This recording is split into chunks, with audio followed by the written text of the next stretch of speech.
उत्तराखंड के चमोली में लगातार बारिश की वजह से जनजीवन अस्त व्यस्त है। नंद केशरी के पास एक कार मलबे में फंसी, ड्राइवर को सुरक्षित बाहर निकाल लिया गया। मलबा हटाने का काम लगातार जारी है। चमोली जिले के लिए मौसम विभाग ने 3 दिन का रेड अलर्ट जारी किया है। मूसलाधार बारिश से पहाड़ से लेकर मैदान तक मुसीबत बढ़ी। ऋषिकेश में गंगा का बढ़ता जलस्तर बनी चिंता का विषय। लोगों से नदी किनारे नहीं जाने की अपील। चमोली के नंदा नगर में बारिश से बुरे हालात हैं। लगातार बरसात से उफान पर नदी और नाले, जिसके चलते रास्ता बाधित हुआ है। कई गांवों का आपस में संपर्क टूटा। जान जोखिम में डालकर लगातार सफर कर रहे हैं लोग। हरिद्वार में पहाड़ों की बारिश का मैदानी असर दिखाई दिया। लक्सर में सोलानी नदी उफान पर है। लगातार बारिश से भी तेजी से बढ़ रहा है नदियों का जलस्तर।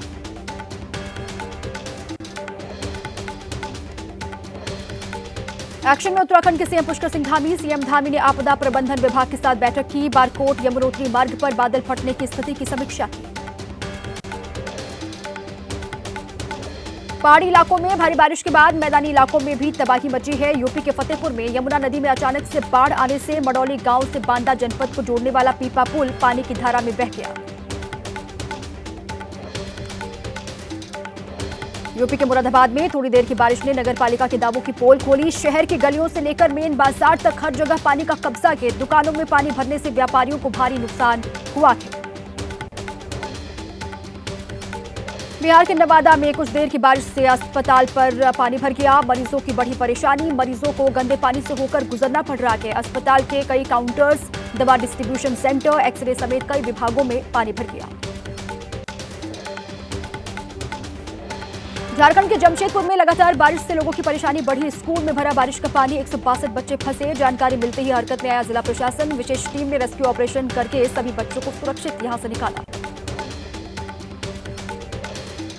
मध्य प्रदेश के इंदौर देवास रोड पर लगे लंबे जाम ने 3 लोगों की जान ले ली। इंदौर देवास रोड पर फंसी एम्बुलेंस, जिसके चलते 2 लोगों की हार्ट अटैक से मौत हो गई, जबकि एक शख्स ने समय से अस्पताल नहीं पहुंचने पर दम तोड़ दिया। 30 घंटे से ज्यादा जाम यहां पर लगा रहा। फ्लाईओवर ब्रिज निर्माण और बारिश के चलते ये जाम लगा। उत्तरकाशी में बड़कोट के सिलाई बैंड के पास फटा बादल, 8 से 9 मजदूर लापता हैं। राहत बचाव टीम ने शुरू किया सर्च ऑपरेशन। बादल फटने की सूचना पर पहुंची एसडीआरएफ, पुलिस और राजस्व विभाग की टीम।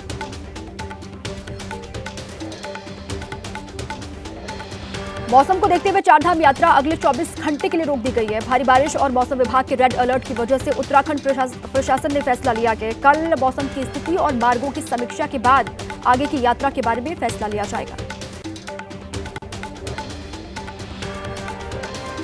भारी बारिश की वजह से चमोली में दरक रहे हैं लगातार पहाड़। भारी बारिश की वजह से बद्रीनाथ हाईवे नंदप्रयाग के पास बाधित है। वाहनों को सुरक्षित जगहों पर रोका गया है। शिमला चंडीगढ़ नेशनल हाईवे पर भारी लैंडस्लाइड, पहाड़ों का मलबा गिरने से लंबा जाम यहां पर लगा। एक तरफ खोली गई सड़क, एक एक करके निकाली जा रही हैं गाड़ियां। लगातार बारिश बनी आफत। शिमला के मेहली में लैंडस्लाइड से बढ़ा खतरा। लैंडस्लाइड की वजह से सीवेज टैंक ढहा, सरकारी आवासों को भी खतरा। शिमला के खलीनी इलाके में लैंडस्लाइड की वजह से 2 घरों को खतरा पहुंचा। पूरे हिमाचल में लैंडस्लाइड की वजह से 50 से ज्यादा सड़कें बंद हैं। दहशत में हैं यहां के लोग। कुदरत की मार से शिमला में गहरा सकता है पीने के पानी का संकट। पानी के स्रोतों में गाद आने से पानी की आपूर्ति बाधित है। आसमानी आफत से राज्य भर में 147 जल योजनाएं ठप पड़ी। हिमाचल के मंडी में जल तांडव दिखाई दिया। मूसलाधार बारिश से जूनी खड्ड अपने रौद्र अवतार में है। पंडो डैम के भी 5 गेट खोल दिए गए हैं। अलर्ट मोड पर है प्रशासन। डेहर पावर हाउस में उत्पादन बंद है। उत्तराखंड के रुद्रप्रयाग में जोरदार बारिश से भारी नुकसान हुआ है। जगह जगह हो रहा है भूस्खलन। पहाड़ी से गिरा मलबा और बड़े बड़े बोल्डर, जिसके चलते गाड़ियों को नुकसान पहुंचा है। रुद्रप्रयाग में आफत की बारिश के बीच पेपर देने जाते युवाओं का वीडियो वायरल हो गया। पानी के तेज बहाव की वजह से बहा पुल, जान जोखिम में डालकर युवकों ने रास्ता पार किया। राजस्थान के जालौर में 2 घंटे की बारिश से कई इलाकों में जलभराव की समस्या। सड़कों पर घुटने तक भर गया पानी। आवाजाही में लोगों को दिक्कत। पानी में डूबे लोगों के खेत खलिहान। भारी बारिश की वजह से चित्रकूट में बढ़ा मंदाकिनी नदी का जलस्तर बढ़ने की वजह से किनारे के घाट पानी में डूबे। रामघाट, आरोग्य धाम और भरत घाट जैसे प्रमुख स्थल जलमग्न हो गए। जम्मू कश्मीर के किश्तवाड़ में तेजी से बढ़ा चिनाब नदी का जलस्तर। पुल को छूकर बह रही है चिनाब नदी। डैम के गेट खोलने की वजह से नदी के जलस्तर में इजाफा हुआ है।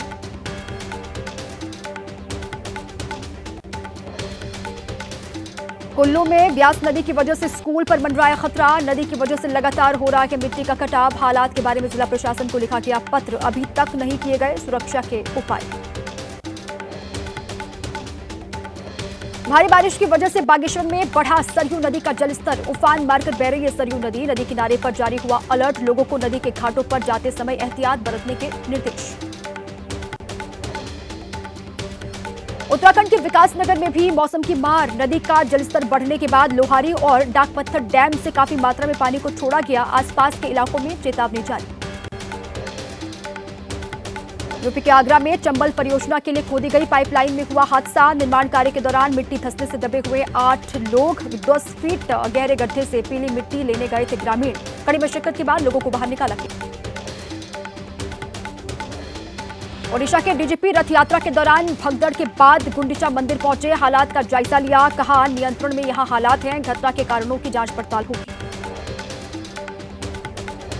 पुरी में जगन्नाथ रथ यात्रा का आयोजन। भारी संख्या में हर साल की तरह उमड़ी श्रद्धालुओं की भीड़। मुंबई के आदर्श नगर इलाके में आग का तांडव दिखाई दिया। एक दुकान में लगी भीषण आग। आसमान में छाया धुएं का काला गुबार। मौके पर पहुंची फायर ब्रिगेड की 3 गाड़ियां। कई घंटों की मशक्कत के बाद आग को बुझा लिया। फिलहाल आग लगने की वजह साफ नहीं है। मन की बात के 123वें एपिसोड के दौरान पीएम मोदी ने इमरजेंसी का जिक्र किया। उन्होंने कहा कि आपातकाल के दौरान हुई संविधान की हत्या, लोगों को प्रताड़ित किया गया, अधिकारों को छीना गया। उस दौर को कभी भुला नहीं सकते हैं। जनता पर आपातकाल थोपने वालों की हार हो गई। दिल्ली में बुलडोजर एक्शन के खिलाफ आम आदमी पार्टी का हल्ला बोल। झुग्गियां तोड़ने के विरोध में जंतर मंतर पर प्रोटेस्ट किया गया। बीजेपी पर गरीबों के घर छीनने का आरोप लगाया। प्रदर्शन में अरविंद केजरीवाल, मनीष सिसोदिया समेत पार्टी के बड़े नेता शामिल हुए। दिल्ली के पर्यावरण मंत्री मनजिंदर सिंह सिरसा ने किया नेहरू पार्क का निरीक्षण। इस दौरान दिल्ली के पीडब्ल्यूडी मंत्री प्रवेश वर्मा उनके साथ मौजूद रहे। गुजरात के भावनगर में केंद्रीय मंत्री Mansukh Mandaviya Sunday on cycle कार्यक्रम में शामिल हुए। इस दौरान उन्होंने प्रतिभागियों के साथ साइकिल भी चलाई। दिल्ली में fit India Sunday on cycle कार्यक्रम का आयोजन किया गया। पहलवान और बीजेपी नेता बबीता फोगाट ने चलाई साइकिल। दिल्ली की मुख्यमंत्री रेखा गुप्ता पहुंचे वृंदावन। श्री बांके बिहारी मंदिर में दर्शन पूजन किया। अमरनाथ यात्रा को लेकर एलओसी पर बढ़ाई गई गश्त। पाकिस्तान से सटी अंतर्राष्ट्रीय सीमा को सील कर दिया गया। अमरनाथ यात्रा को लेकर एलओसी पर बढ़ाई गई सुरक्षा। पहलगाम आतंकवादी हमले के बाद बॉर्डर पर चप्पे चप्पे की हो रही है लगातार निगरानी। पेट्रोलिंग के साथ पाक की हर हरकत पर लगातार नजर। राजू रघुवंशी हत्याकांड से जुड़े साक्ष्य जुटाने इंदौर पहुंची शिलोंग एसआईटी की टीम। शिलोम जेम्स के घर की तलाशी ली। प्रॉपर्टी ब्रोकर शिलोम पर सोनम के गहनों से भरा बैग गायब करने का आरोप है। इंदौर में और कई जगह भी तलाशी ले सकती है एसआईटी की टीम। वक्फ कानून के विरोध में पटना के गांधी मैदान में बड़ी रैली। इमारते शरिया के नेतृत्व में हो रही रैली को मिला विपक्षी नेताओं का समर्थन। तेजस्वी यादव, अखिलेश सिंह, सलमान खुर्शीद, दीपांकर भट्टाचार्य, पप्पू यादव समेत महागठबंधन के कई नेता शामिल। इससे पहले 26 मार्च को वक्फ के खिलाफ पटना में प्रदर्शन किया गया था। बिहार में चुनावी सरगर्मी के बीच कांग्रेस नेता दिग्विजय सिंह ने पटना में लालू प्रसाद यादव से मुलाकात की। दिग्विजय सिंह ने लालू प्रसाद यादव को बताया अपना बड़ा भाई। यूपी के उन्नाव में एक शख्स ने घर की दीवारों पर ईरान के सुप्रीम लीडर खामेनेई के पोस्टर लगाए। सूचना मिलते ही मुराबा कस्बा में लगा पोस्टर पुलिस ने हटवा दिया। लखनऊ ऑल इंडिया शिया पर्सनल लॉ बोर्ड के स्पीकर ने नाराजगी जाहिर की। पोस्टर हटाने वाले पुलिस अधिकारियों पर कार्रवाई की मांग की। एमपी के सीहोर में बैठक के दौरान केंद्रीय मंत्री शिवराज सिंह चौहान ने अधिकारियों को फटकार लगाई। कार्यशैली में सुधार करने की हिदायत। दिल्ली पुलिस को मिली बड़ी कामयाबी। नांगल देवत इलाके में एक गोदाम से पकड़े गए अवैध सिगरेट के 94,000 पैकेट। पुलिस ने गोदाम मालिक समेत 2 लोगों को गिरफ्तार किया है। दिल्ली एनसीआर और साउथ इंडिया में सप्लाई की जाती थी अवैध सिगरेट। बिहार के बांका में पकड़ी गई अवैध शराब। 1 करोड़ रुपए से ज्यादा कीमत की शराब बताई जा रही है। 2 तस्कर गिरफ्तार किए गए हैं। शराब माफिया के नेटवर्क के बारे में जानकारी हासिल कर रही है पुलिस। लुधियाना में सामने आया नशीले पदार्थों की तस्करी का मामला। 2.5 किलो अफीम बरामद। पकड़ी गई अफीम की कीमत तकरीबन 2.5 लाख रुपए। केवाईसी अपडेट के बहाने बुजुर्गों से ठगी करने वाला आरोपी गिरफ्तार किया गया। दिल्ली पुलिस की साइबर सेल ने अरेस्ट किया है। लाखों की ठगी का इस पर आरोप किए गए हैं। नोएडा में शेयर बाजार में निवेश के नाम पर घोटाला किया गया। व्यापारी से 3.25 करोड़ की ठगी मामले में 3 लोग गिरफ्तार किए गए हैं। पुलिस ने नोएडा स्टेडियम के पास से इनको गिरफ्तार किया गया। तेलंगाना के आदिलाबाद में तेज रफ्तार बस पलटने से हादसा हो गया। 25 लोग बुरी तरीके से घायल हो गए। हैदराबाद से अमरावती ये बस जा रही थी।